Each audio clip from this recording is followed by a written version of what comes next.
বিসমিল্লাহির রহমানির রহিম।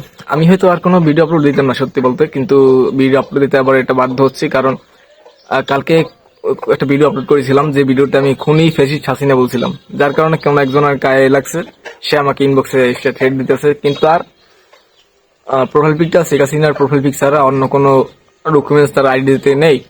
ভাবতেই অবাক লাগে, কারণ আপনি যদি অন্য কোনো দেশের দিকে তাকান, তারা কোন একজনকে প্রধানমন্ত্রী বসায়, প্রধানমন্ত্রী একজন সিলেক্ট করে বসায় ভোটের মাধ্যমে।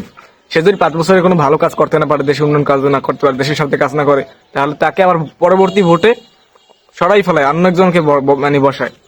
কিন্তু আপনি যদি বাংলাদেশের দিকে তাকান, আমার দাদাই করছে ওই দল, আমার বাবাই করছে ওই দল, আমি ওই দল, ওই দলের নেতা বা নেত্রী যত খারাপই হোক না কেন, যত কিছুই হোক না কেন, আমার তাকেই ভালো লাগে।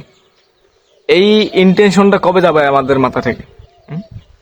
মানে ফ্যাসিস্ট খুনি হাসিনা 2009 সালে পিলখানার হত্যাকাণ্ড, 2013 সালে শাপলা চত্বরের হত্যাকাণ্ড, 2024 সালে গণ অভ্যুত্থানের হত্যাকাণ্ড, তারপর টাকা পাচার, গুম, এগুলো তো আছেই। আপনার 6 বছরের একটা বাচ্চা শিশু 2024 গণ অভ্যুত্থানে ছাড় পায় নাই, হেলিকপ্টার থেকে ফায়ার করা হয়েছে ছাদের উপর ছিল বাচ্চার। তো এত কিছু পরেও তাকে খুনি ফ্যাসিস্ট বলা যাবে না, তাদের কষ্ট লাগে। তাহলে আমাদের এই দেশের উন্নয়ন কিভাবে আপনি আশা করতে পারেন? কিভাবে?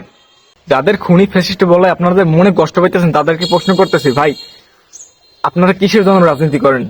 নিজের কাছে প্রশ্ন করেন যে আপনারা কি টাকার জন্য ক্ষমতা রাজনীতি করতেছেন, ক্ষমতার জন্য রাজনীতি করতেছেন, নাকি আবেগের রাজনীতি করতেছেন?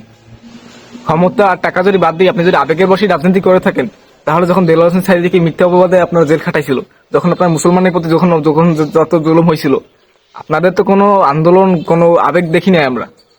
তাহলে কি আপনার আবেগটা চলে গেছে টোটালি দলে? আপনার ধর্ম, আপনার ইসলাম, এগুলো কি সব বাদ হয়ে গেছে?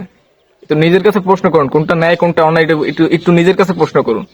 ভাই আপনি একজন যদি মুসলিম হন, তাহলে আপনার নেতা শেখ মুজিবুর বা শেখ হাসিনা তো হওয়ার কথা না, বা অন্য কেউ না। আপনার নেতা একমাত্র হযরত মুহাম্মদ সাল্লাল্লাহু আলাইহি ওয়াসাল্লাম। আপনাদেরকে উস্কানি দিয়ে দেয়, অমুক জায়গায় মারামারি করো, পিডিবিডি করো, হানাহানি করো। তারা কি কখনো যায়? তারা কখনো পিডিবিডি করে? পিডিবিডি তারা কোন সামনে থাকে? তারা বলবে কি? তারা বলবে যে আমি ওখানে গেলে আমি একজন এমপি মন্ত্রী, আমার ব্যাড রেকর্ড হবে, আমি আমার নিউজ হবে। আরে মারামারি নিয়ে যদি হাওয়ালি হয়ে থাকে, তাহলে তো সে থাকবে সর্বপ্রথম সে থাকবে ওসমান হাদি ভাইয়ের মতো, হাসান আব্দুল্লাহ ভাইয়ের মতো, নাকি? শুনছি খুব শীঘ্রই নাকি তারা আবার যুদ্ধ করবে, নাম দিচ্ছে গরিলা যুদ্ধ। তো এটা অবাক হই নেই, কারণ তাদের বহুত লোক বাংলাদেশে আছে, বহুত লোক আছে, তাদের ব্রেনটা ওয়াশ করা টাইপের এমন যে তারা যুদ্ধ করবে। কিসের জন্য করতেছে, কার জন্য করতেছে, কি মানে মারা যাবে, কিসের জন্য মারা যাবে, তাদের ওগুলো কোনো মানে কিসের জন্য মারা যাবে নিজেই জানে না। আবার এই যুদ্ধে নাকি ইন্ডিয়া জয়েন হতে পারে। তো এটা অবাক হই নাই, অবাক হওয়ার মতো কিছু নাই, কারণ ইন্ডিয়ার আগের মতো একতরফা চুক্তি করতে পারতেছে না। আগে যেরকম একতরফা চুক্তি করতে, এখন আর একতরফা চুক্তি করতে পারতেছে না। 70 টাকা, 80 টাকা, 100 টাকা দরে যেরকম মন চায় পেঁয়াজ, আলু ইত্যাদি বিক্রি করতে পারতেছে না। পেঁয়াজগুলো তাদের দেশেই পচে যাইতেছে।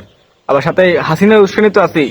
আর আগের মতো বাংলাদেশকে কন্ট্রোল করতে পারতেছে না। হ্যাঁ, ইন্ডিয়ার কিছু এজেন্ট বাংলাদেশে আছে, কিন্তু আগের মতো ফুল কন্ট্রোল আর করতে পারতেছে না। এই জন্য আক্রমণ যদি করে, এতে অবাক আমি কিছু হব না, অবাক হব না। যদি এরকম কিছু হয়, তাহলে আপনারা অন্তত শেখ হাসিনা হাত ধরতে ইন্ডিয়ার পক্ষে যাইয়েন না। অন্তত দেশের নাগরিক হিসাবে হন, এজ এ মুসলিম হিসাবে হন, আপনারা আমাদের সাথে থাকেন। আমরা প্রস্তুত, ইনশাল্লাহ বিজয় হবে ইনশাআল্লাহ। আল্লাহ হাফেজ।